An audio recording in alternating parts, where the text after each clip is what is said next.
Hello and welcome to Paramecia, a One Piece fancast where we review the latest chapter of One Piece and have a different One Piece related discussion every single week. My name is John. My name is Franz.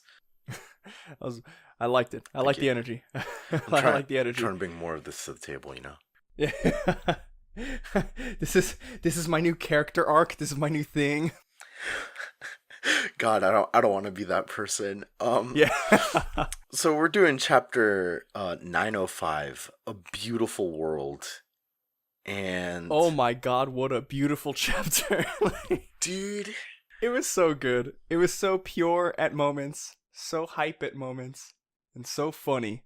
And all just wrapped up into like this perfect little chapter. Dude, the moment it ended, like the first thing that like played off in my mind was some kind of like fucking like Mission Impossible theme-esque like thing, and I'm just like, oh no, like I really desperately can't wait for next week.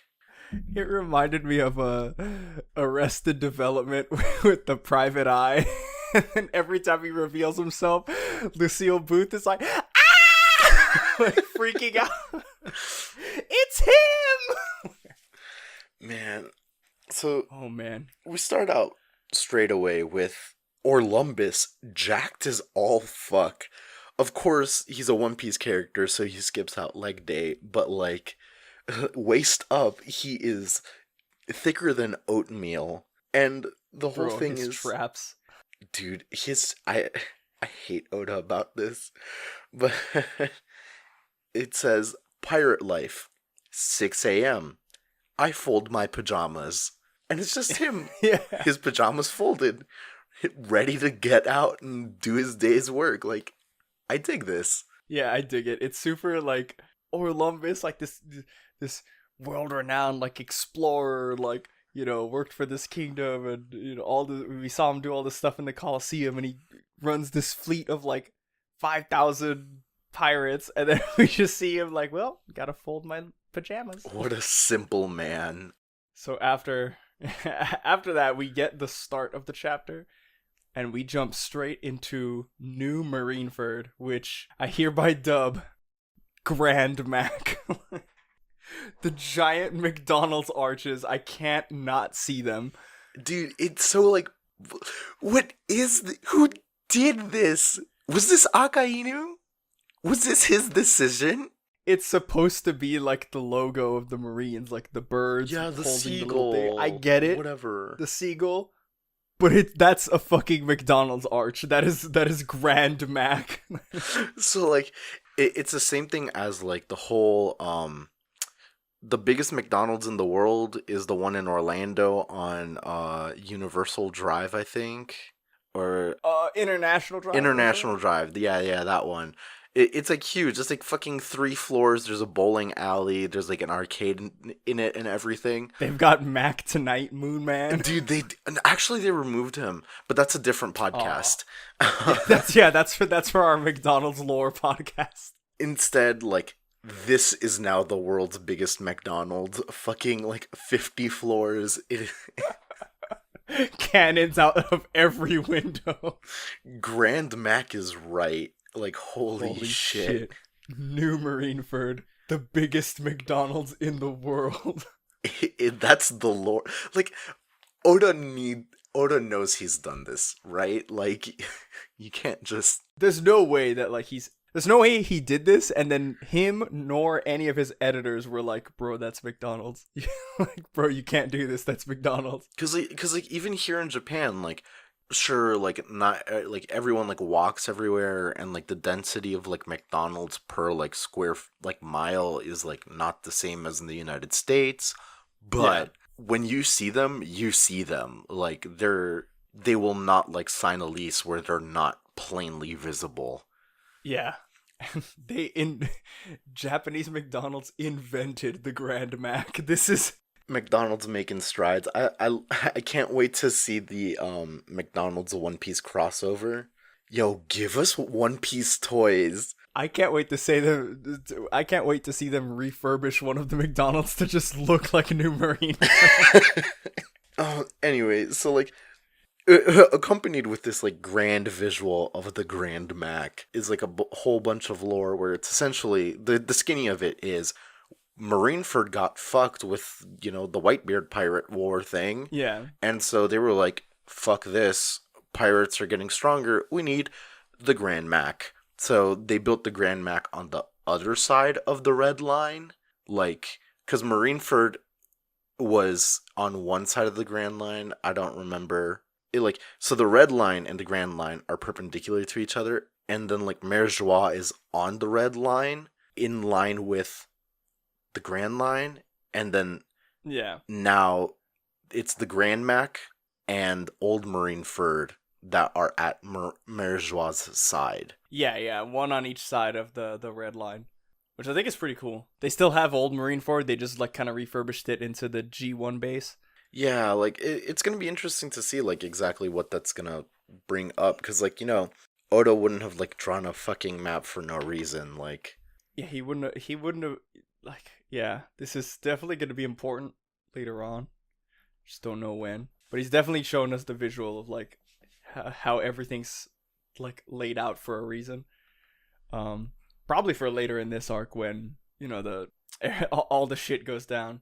Yeah, maybe they escape. Yeah, shit. Yeah, we see Akainu immediately, just as soon as we see him, he's already yelling and screaming.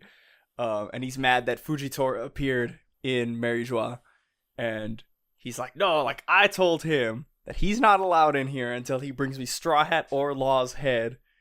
And he's not allowed in any Navy threshold. Like, how did he get here? And then, God, this Marine, I know we've seen him before. Yeah, he's like the Roman Empire inspired one. Yeah, he fought Zoro or something. I can't remember the name. But it doesn't matter. Look, I used my deep cut for later in this chapter. Exactly. There's only one. It's a crystal that he has charges of, and like every week he charges it up and can only release it once. So you'll get that. You'll get that. Yeah. So, anyways, he's like, Akainu's screaming at him like, well, like how why'd you let him in? Like, just drive him out. And then the guy's like, well, he had a good defense and we can't say anything. And then Fujitora's just like, this is Mary Joie. Mary Joie isn't a Navy stronghold. And then Akainu's like, that's just semantics. And immediately after that, like, Sengoku like pops his head in like old as fuck already and is like, annoying, ain't it? Being fleet admiral. Annoying. Yeah. Just I have to say, I love Sengoku post time skip after he's retired from Fleet Admiral, because he is the most like troll guy in the world. Sengoku is essentially fucking Jimmy Buffett. Yeah. Oh my god. He like wears sandals now and everything. He's like 2 steps. Wait, does he not wear like aloha shirts now? Yeah, he wears like Hawaiian shirts underneath his thing. Dude, Sengoku's Jimmy Buffett. Jimmy Buffett, the mighty Buddha. Jesus. Yeah, no, I love Sengoku like peeking out, just kind of like, oh yeah, like, yeah, not so easy now, is it? Like, he's fucking telling off Akainu. You can honestly just erase everything he said in that bubble and just replace it like all caps, bitch. Yeah, just bitch. Yeah, it's great. Akainu starts screaming at him, and then Akainu asks, "Who's at Mary Joie right now?" And then they do it. They didn't have to do it to us, but they did it. Admiral Ryokugyu, Green Bull. We don't get to see him right away, but we get confirmation that he's here, and that's fucking hype, dude. We do get it skips straight to kind of like little bit of a world building lore dump, talking about the G1 base, and it's like, oh, like at the G1 base, basically they've built these like elevators, these like bubble elevators that take people to Mary Joie and down, obviously, which is so sick. We've seen the Germa able to climb the red line with their snail like castle fleet ship things. Yeah, good point. But it's still really cool to see this, like, the finding ways to scale the red line.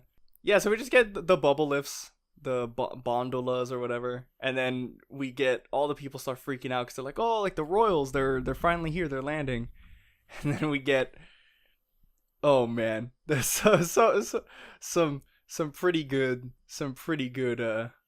stereotypical characters. Oh, for like they don't do stereotypes like super bad. I mean, like you can make an argument about like the one later, but like to be honest, like that country loves when people do that kind of shit. So like you're literally a Yeah. fucking testament to that.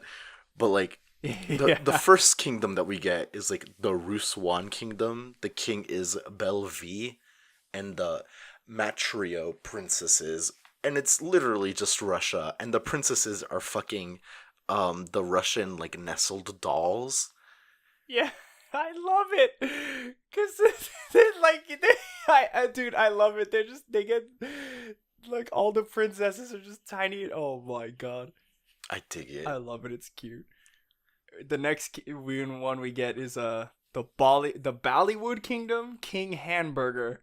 And at first I was like, I read Bollywood and without seeing the picture, I was like, oh, is that supposed to be like Bollywood, like India? But then I saw King Hamburger and he looks like freaking Abraham Lincoln or like freaking honest or freaking what's his face, Uncle Sam. And I'm like, oh shit, like all Yeah. right, this is America, King And Hamburger. then like they got like some bandito kind of like shit going on with like a bunch of like shells, like ammunition, like straps on their chest. Like I'm talking about as like bodyguards and shit. They're like they've got like Yeah, six you got like shooters. cowboy Yeah, bodyguards. yeah.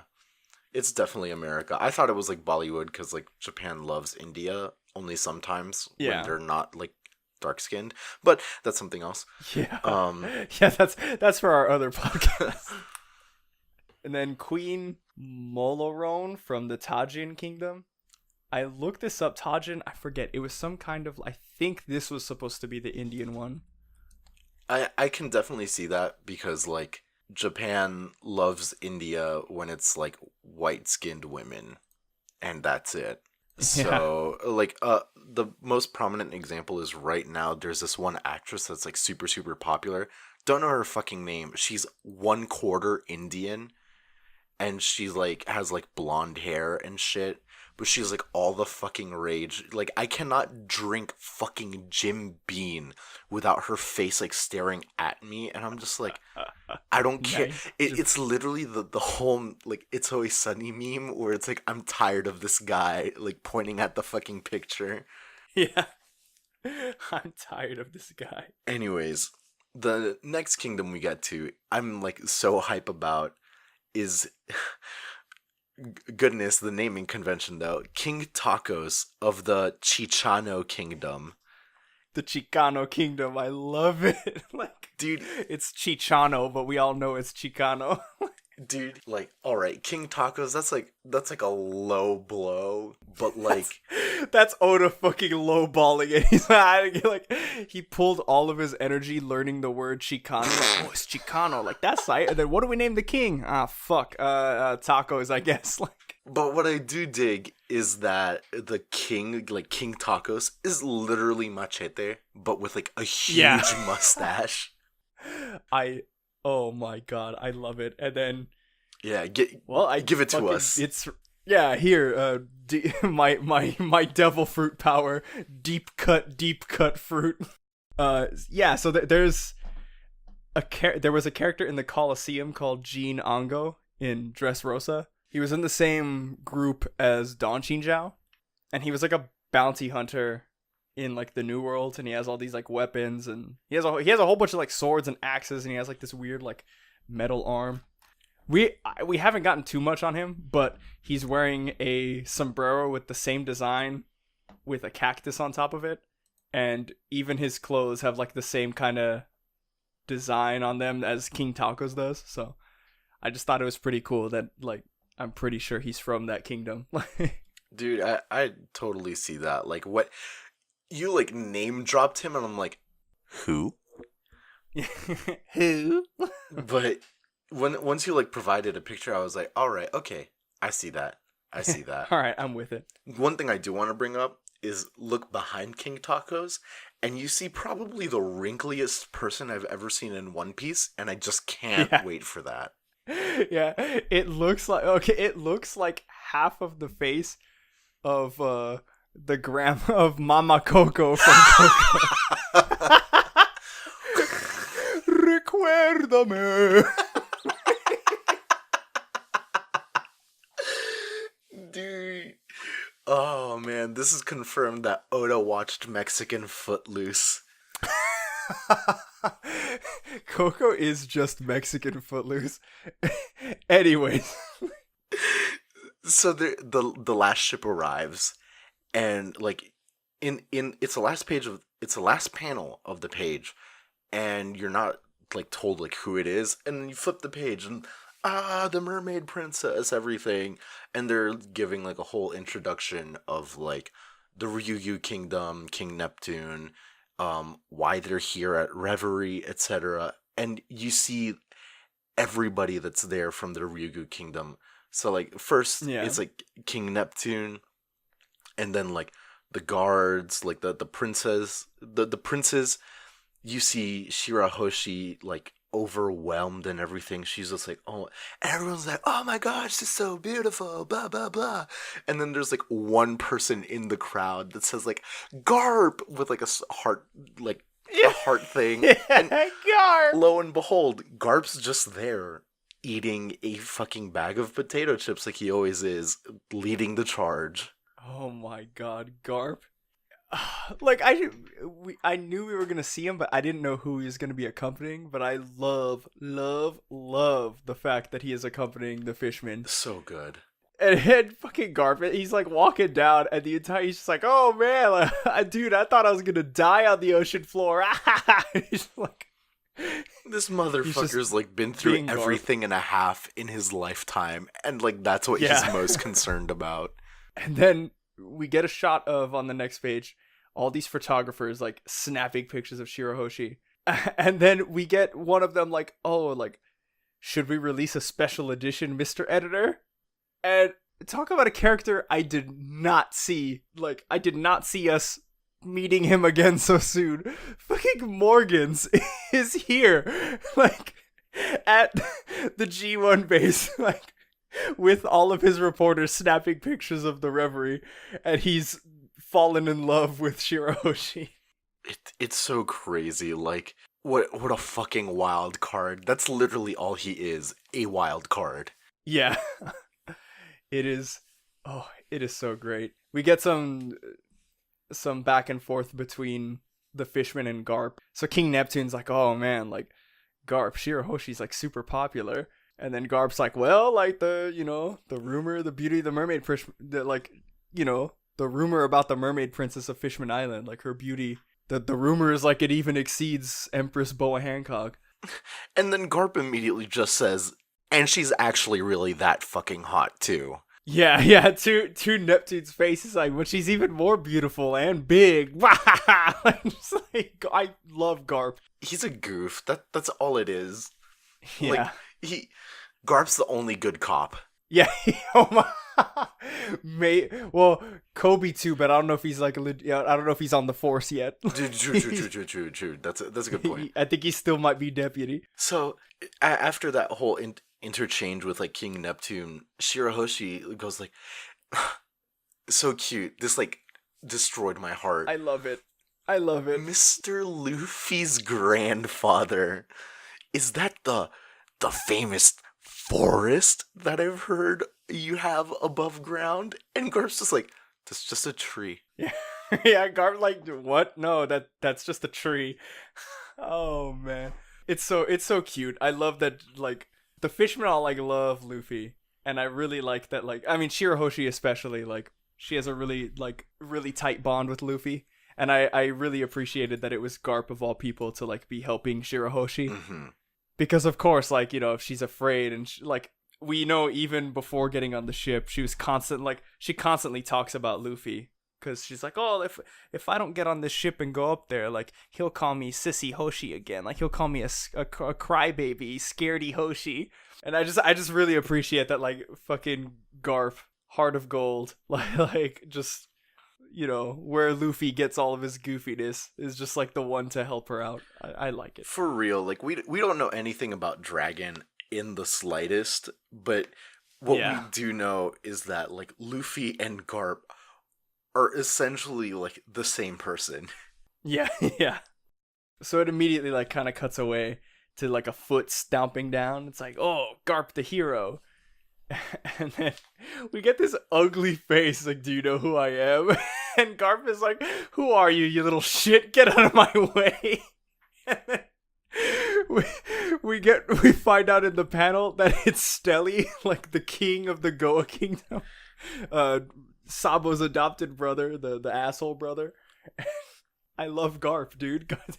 Dude, he just did that. He just straight up did that shit and did not care. And like Stelly's like putting up a whole thing was like, I'm your king, and like effectively you're my subordinate. Don't forget it and whatever. And it's just like, Garp doesn't care. Yeah, Garp is like, what? Garp doesn't give a fuck. And then we get. After he says that after he is like, oh, like, I'm the king of your homeland, the Goa Kingdom. As soon as he announces that he's the king of the Goa Kingdom, freaking Big Bird himself, Big News Morgans, goes into like ultimate fanboy mode. And he's like, oh, the Goa Kingdom, like a peaceful country. It's produced a frightening number of criminals. Dragon, Sabo, Firefist, Straw Hat, Garp's the exception. How very interesting. And I'm just like, oh man, like, dude. Garp the good cop is gonna fuck somebody in Reverie. Dude, I hope so. Dude, that they didn't let him rock enough in Marineford. Dude. Well, okay, they let him rock. Dude. But when everybody in the world, everybody who reads One Piece wanted him to fucking kill Akainu, and Sengoku stopped him, I was like, bro, let my man rock. Garp's gonna see his son for the first time in forever. Holy shit, yeah. I just realized that. Yeah. And I mean, he's gotta know, I assume he knows Sabo from when Luffy and Ace were growing up. Oh yeah, that's a good point. He has to, especially like him, like Sabo essentially being the rightful heir to the throne. Yeah. He has to know who Sabo is. That's like oh my god. Yeah, this is gonna be crazy. So we get Stelly like introduced. He gets a full page spread like an Oda box, and then we get just a little it says tidbits about Stelly, and it's just like a little scroll, and it's just kind of giving like background lore in case everybody forgot who Stelly was. Which we don't blame you if you do. Yeah, it's like, oh, the Goa Kingdom is where Luffy and Sabo, grew up. Sabo was once part of the nobility, and Stelly is his adopted brother.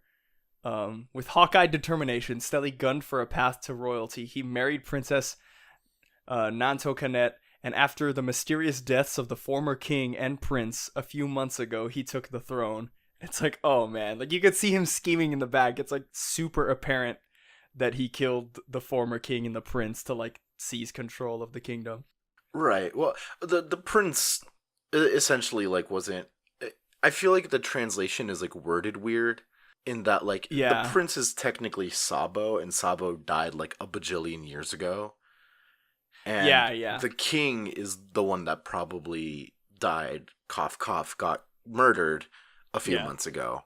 And then we get snapped back to reality, and Garp, our good cop hero for this chapter, the reader stand-in for this chapter is just like, get lost, you're bothering me. He's only like he's like, oh, so rude, whatever, but immediately like snaps back like and goes like arm around Garp and's like, hey, look, here's a skinny of it. Like, I'm trying to be a celestial dragon, so if you know a way, like, wink wink nudge nudge. And Garp's just like verbatim, to a mongrel like you, fat chance. And that is Garp just raw instant killed. He just raw instant killed Stelly. Dude, not even. It was like a wake up instant kill. Yeah. Oh, fuck. And then I love Garp, like, Stelly's freaking out, like, what? Like, are you kidding me? Did no one hear that? And then Garp is like, oh, I messed up. Forget I said that. Like, mouth half full. Like, if nothing else, Stelly is going to be like the funny asshole that I hate this arc. Dude, 100%. And like, there's worth in that. But like, man, one thing I do want to point out though is like Garp saying like, "Oh, I messed up. Sorry about that." Was very like, we see Luffy in that, and that Yeah, is yeah. really cute. I love that so much. Yeah. We then get to see the ugly side of Stelly. The ugly racist side of Stelly. Stelly just straight up like yells slurs immediately. Yeah, yeah, yeah. Turns out Stelly's a YouTuber. It's he, it's that joke where it's like fucking it's like fuck somebody in the I think it was like Lord Knight, he tweeted about it, and it was like when some celebrity like you like said like the N word with like hard R, and then and then he was like, Lord Knight was like, wait, did he say like, you know, the other one, or did he say did he say it like Guilty Gear plus R? He was like, was he playing plus R? And I thought that was great. Stelly is playing plus R in this version. Dude, 100%. Because what's going on is, like, he falls back after, like, Garp says that, and King Neptune picks him up, and he, like, his whole monologue here is, like, so bad, because he's like, it moved. I thought it was a building. Is this a giant? They eat humans. Their saliva can dissolve solid rock. All these creatures, fangs, scales, strange skin color, these fishmen, like, oh, and then the one thing that he says, which is, like, insane, is they must be the fish type. The ones that infect you with rare diseases. Yeah, I'm like, Jesus Christ. Yee, like very collar tug, like, oh no. This is Thanksgiving with the extended family. Yo, yeah, because like basically there's a difference between like Thanksgiving with your family once you've moved out and then you're just like uncomfortable. Like that's bad as is, because like, you know, it's not plus R, they're just playing Exeter. But extended family, that's when your entire family decides, like, you know what? Guilty Gear plus R was really good. Yeah, let's play plus. You know what, guys? We didn't give plus R a chance before, I think. Oh, man. Jesus, it's crazy. Yeah, Stelly's just a giant racist asshole. I do like that he, like, knocks himself out. He's, like, foaming at the mouth. I'm like, good shit. But so then, basically, their Bondola like arrives, and then Shirahoshi's like, Mr. Luffy's grandfather, thank you so much. Our journey was most enjoyable. And I'm like, oh, fucking Shirahoshi's so cute. And oh my god. And then the next page is just so fucking beautiful. They wave at each other. I love Oda. And it's oh my god, it's literally Luffy. Like, Luffy's done that same pose. Like, that's literally Luffy. And Shirahoshi's smile is so pure. So they go up, and then, oh my god, Shirahoshi, like, because this is her first time on the surface, and she gets to see the sun, and oh my god, like, Oda went out of his way to make this, like, the most beautiful double-page spread I've seen in a while. Like, it's super simple, but it's just like, oh man, it captures the emotion, like, perfectly. Dude, it really does, because it has so much power to it.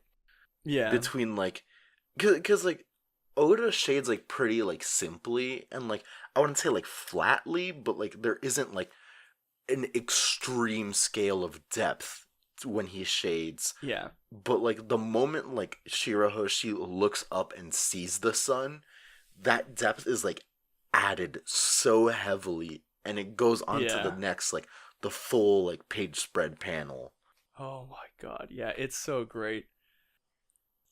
And we get the name of the chapter in this one because they're all just like in awe because they've like never seen the surface, and it's like, oh my god, like the skies are without limits, like the sun, like bouncing off the waves, like to think things above the waves are so pretty. What a beautiful world. And then Shirahoshi like starts crying, and she's like, basically their reason for coming here. She's like, if it were to come true, I wish to live above ground. I want to show everybody of our kingdom the world of the sun. And all the fishmen are like smiling, like, yeah, her entire like, family. Well, that's why we're here. Like, oh man. I love it. Shirahoshi's so pure. Oh god. Oh god, as beautiful as it is, I'm like, please somebody protect her. Tensions are so high, and like especially like with the next like few panels, it just like tension keeps rising because like it shifts. Yeah. Like the scene shifts to Holy Land of Marijois, and the bubble that we see, it comes from a silhouetted person. Mr. Sakazuki says, "I gotta find you and kick you out. Shall we go at it then? Forget about it. I ain't trying to catch that. Like, besides, we should try not to destroy this whole place if we can help it, right?" And like that line, I'm like, oh my I know, god, right? like That's... who is this? Who is this man? Well, I know who it is because they said it before, but I was like, please show me him right now. I need to see, because like most people I don't remember on a normal basis, but Sakazuki is the name of Akainu. Like, it's his proper, like, it's his Christian name. Yeah, his Christian name. And so, like, and this is a conversation, between two silhouetted figures about this whole thing. And then with the context of what happened in the first few pages, you start putting, like 2 + 2 together, and you're just like, oh no. Yeah, you do the quick maths, and you're like, oh shit, like, Green Bull. And then it shows Fujitora, and you're like, oh yes! And then, by the end of this page, we get to see Green Bull's, like, mouth and his hair, but we don't get to actually see him, which sucks. But at the same time, that tells me that Oda is saving his full, like, design, reveal for, like, the most epic reveal. If it's not gonna happen here, it's gonna happen in Wano. But yeah, for sure. I think it's gotta happen here. Something's gonna happen. He's gonna exactly. They're both here, and they're both going to. And Reverie, shit's gonna hit the fan. Yeah, and shit's hitting the fan at Reverie. So, I would be surprised if Green Bull, like when we first see his introduction. Quick predictions, real quick. I do think that when we see Green Bull's actual like full introduction, we're gonna see his power, and it's probably gonna be when he's fighting against somebody in the Revolutionaries. Yeah, I definitely see that. That's my guess. Like, because if he's saving his full introduction for like somewhere else, that's the only place I could see it happening. Man, but regardless, I mean, this page is just really important, and like, if you skim through it like I did the first read through, you're like, oh, like okay, it's cool. It's just them talking, but once you like read it, it's because like. Yeah. Entire like the whole conversation is just like Fujitora, like first thing that he drops is that like Vegapunk has built something incredible, and like Green Bull responds like, oh, which means quote like question mark, and I personally think he's talking about the pacifistas and like whatever Vegapunk's done with the pacifistas, but like, you know, that's a whole other, that's a different podcast. No. Yeah, that's a different podcast. It's a different can of worms. I can't even fathom what the hell Vegapunk's working on. Because, like, it could be the pacifistas, but, like, I'm just trying to think of what could he create that makes the Shishibukai no longer needed. It can't be, like the whole, one of the ancient the whole weapons. point of the Shishibukai was to have, like, strong pirates on the marine side, like basically like marine lapdogs. Like, you have them on your side, they're basically like mercenaries almost. Like, if you call them into action, they have to, you know, heed that call, or else they lose their standing. And then, like, basically they can do whatever the hell they want without marine repercussion, as long as they do anything the Marines ask them whenever they ask them. So I'm just trying to think, like, it might be the pacifistas. Like, what kind of upgrades or what did he build that makes the Shishibukai system obsolete? Because it has to be something that improves upon that in a way that, like, takes the humanity factor out of it. Like, if we have guard dogs who do whatever we need, but, like, they still can rebel against us at any moment, like, you know, like, what could he have built to it's implying that what he built is a replacement for the Shishibukai. Because the line immediately after is saying, like, is Fujitora saying the Shichibukai are no longer needed? And like, Green Bull's reaction to that is just like, holy shit. Like, yeah, a fucking madman. Calling him a fucking Yeah. madman. Green Bull, rah, absolute madman. And then we get some. I think this might be foreshadowing to Green Bull's power or something. So the next line is like, he's like, oh well, none of that's important right now. He's like, right now this food is what's important, and it's bomb as hell, and you should have some, Green Bull. And he's like, are you still on your fast? So we're like, all right, he's fasting. And then we get the Oda box for Green Bull's name.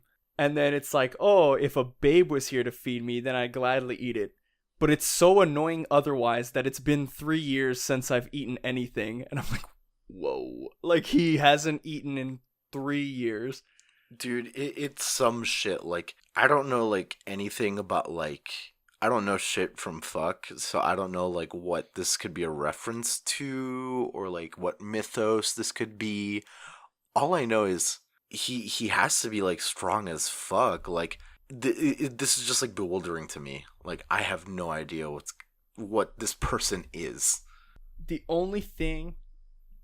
I thought about this when I read it, because I was like, what the hell could this mean? The conclusion I came to, like, the theory that I have right now, is his power might have something to do with, like, plants. Because if he hasn't eaten anything, if his power has something to do with plants, this is gonna sound so fucking like shitty YouTube theory, but no. Plants are green. Photosynthesis. And plants do photosynthesis. What if his skin's green? So I have no idea. That would make sense. If he has some kind of weird, like, plant fruit or something, like, that'd be pretty sick. I mean, whatever his fruit is kind of has to go along with the naming convention, right? It has to be something that's green. Yeah. And we know that. We have, like, we have 4 different examples of this in the Admiral's old it's literally like option A, wind. B, plants. Yeah. C, farts. Oh shit. The fart fruit. Exactly. Like the gas fruit model fart. Which would be powerful enough as is, because it's a Logia fruit. Everyone else has no. Fujitora is a Paramecia. Anyways. Fujitora has Paramecia. The first 3 had all Logia. True. Which maybe... So I don't know. Maybe that's cause to think that, this is a Paramecia fruit. Yeah. Because there's a lot of talk. There was a lot of theories that were like, so the first admirals we learned of all have Logia, and then the second, like, version of admirals, like, freaking Borsalino. Oh my god. Kizaru.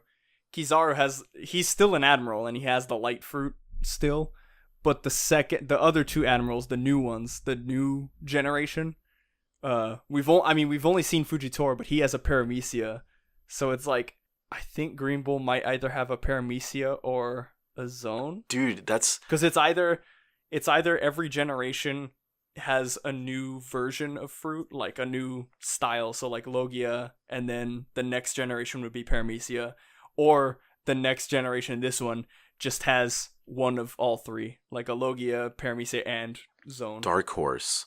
It is a Zone because plants are alive, and... Oh, shit. Actually, that's like the extent of it. He is a plant, is what I want to say, and that's why he hasn't had to eat. That's what I'm trying to say. I'm trying to say he's a plant, guys. I buy it. I'm about it. It cuts away from Green Bull, sadly. It cuts away from his silhouette that I'm looking way too deep into to try to, like, pick out details, even though it's all, like, shaded out. We cut to the Kamabaka Kingdom, and Bello Betty and Koala are having, like, a pretty interesting conversation. Bello Betty's like, oh, like, for the sake of the Fishman peoples, you fight the world government. Isn't that a bit complicated? The Ryugu Kingdom's part of the Reverie. And then Koala's like, no, like, our true foe isn't the world government, it's the celestial dragons, because they control the world government. Like, so there's an implication from Koala that, like, the world government might not be an actual bad idea on paper. It's just whatever happened in the Void Century, or, like, whatever led to the celestial dragons being in control of the world government is what's making the world government bad. Yeah, like the whole, like, power system that they have out there, like, currently. Yeah.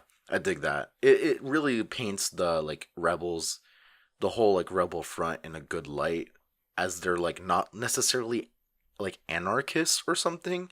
They just want some goddamn fucking equality. Yeah. It's good. It was a short, like a tiny moment for this Literally half a chapter. page. Like, but yeah, but I really liked it.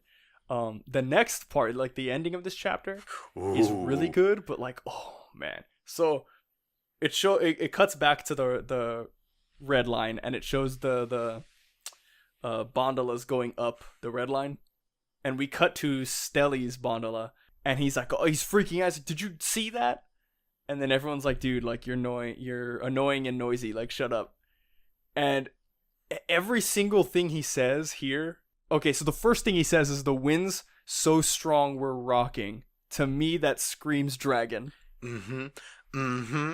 Yep, because every time we've seen dragon, it's like crazy, like winds and storms and shit.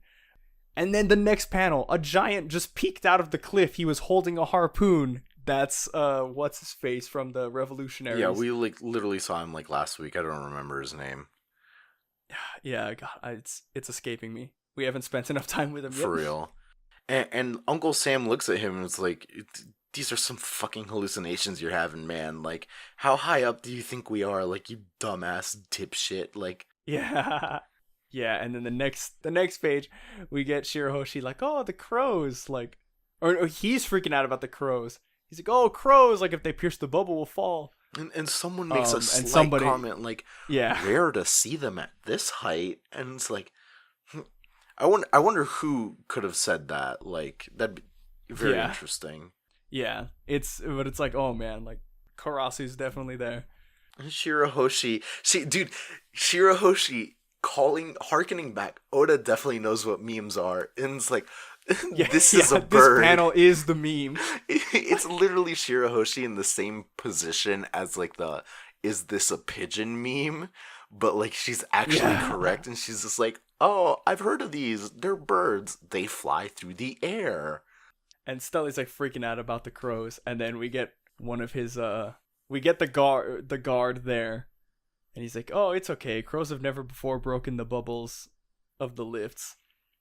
And then this panel, do not worry, King Stelly, and it's fucking Sabo, and it's like, oh my god, like they said they've already infiltrated, and it's dude, they're in, dude, like, hacker voice, they're in, like literally, like as I scrolled down to see the last panel, and it's like, don't worry, King Stelly, and Sabo's inside. Like the first thing that ran through my mind was like a timpani just like rolling dun dun dun dun dun dun dun. yeah. Oh man, I'm so hyped for this like Ocean's 11 ass shit. Oh man. Yeah, it makes me wonder, like, so by the end of the chapter, the question I had was not all of the revolutionaries aren't there. Mm-hmm. Because we see Bello Betty and Koala and a whole bunch of the other revolutionaries like on Kamabaka Kingdom still. We don't see Ivankov, so I'm wondering if Ivankov is with Dragon and them. That'd be interesting. But also, because there's so few of them that we've seen there, like, you know, it's pretty apparent, at least right now, that I don't think they have like a full revolutionary army with them. I think it's just the select few, you know, like the captain stuff. Like, what are they planning? Like, I know they're planning to wage war, but like, oh, what are they gonna do? Yeah, this whole plan, like, I feel like Oda, like, detailing, like, where Grand Mac is in relation to, like, the old base and everything, like, that might have something to do with her escape plan or something, but... Yeah. Man, It's good. This chapter was really good. It had a whole bunch of, like, pretty big reveals for this chapter. This arc is reminding me of, Zoe. Like, it's really good. And I feel like it's going to be short, but it's going to be, like, really compact with a whole bunch of, like, world building. Because already we've gotten, a crap ton of world building, you know, just from the couple of chapters we've had of this. Like, it's making me sweat. So, man, Reverie is going to be good. I don't know what's going to happen next Fucking chapter. hype. I'm assuming that next like, Well, we still haven't seen Vivi and Alabasta. True. Or the Dressrosa people. We haven't seen them again. We'll probably see them together, to be honest. Yeah.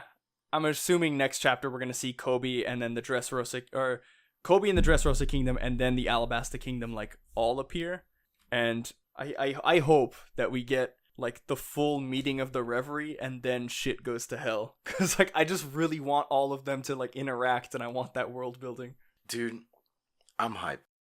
All right, well, that's going to wrap it up for us this week. Next week, we are not on break. I think Oda has taken all of his breaks from Golden Week now, so I think we're good next week. Chapter 906 should be next week, hopefully. Fingers crossed. We never know. I think Oda's done. Yeah. This past week was a surprise break week, because it didn't say it in the Shonen Jump, but we just kind of found out when it came out. We're like, oh, there is no One Piece. But yeah, that's going to do it for us this week. Remember to follow us on Twitter, at ParameciaCast,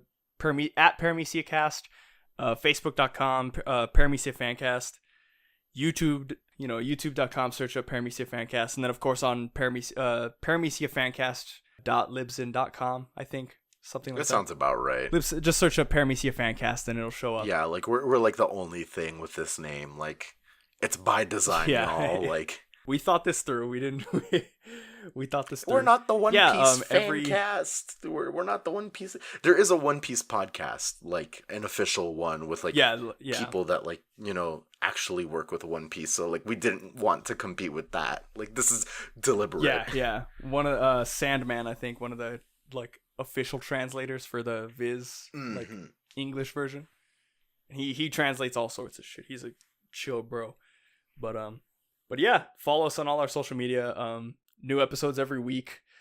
They'll go up on Libsyn first, and then shortly after, within a couple of hours, onto YouTube, because YouTube's upload is fun. Monetize us, please. Yeah, please monetize us. Oh my god, they're not even gonna hear me say fuck. They're gonna hear me they're gonna hear the beginning like, "What's up, YouTube?" and then instantly demonetize. I think it works the opposite way. If we start with a "What's up," we're instantly monetized. Yeah. What's up, YouTube? All right. Time for this crack theory, because you've kept me in the darkness for too long. So, at first, I was thinking of making the whole Green Bull's like fruit power is the fart fruit as the crack theory, but I let that out a little early. So, I went to the Manga Stream comments for some inspiration, and one person by username Hidero asks 16 hours ago, that crows is Karazu, right?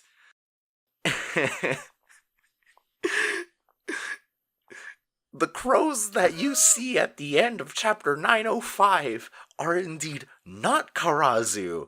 Yes, the winds were dragon. Yes, the giant was Morley. But these crows were actually Itachi. All the characters on that gondola are under some genjutsu. Oh my god. The reverie spans over, what is it? Itachi can make you live like 48 hours in like 10 minutes. Yeah, some shit like that, dude. And that comes from someone with someone in the comments, Rex, like it's like a bunch of X's that just comments, "You're under illusion, it's Itachi-sama." And honestly, like, fuck, I wish I was that smart. That person, yeah. That person really knows what's up. Actually, Oda commented that. Yeah, that was Oda. Oh my goodness. All right, well, have a good week, everybody. I'm down with Itachi crossover in One Piece.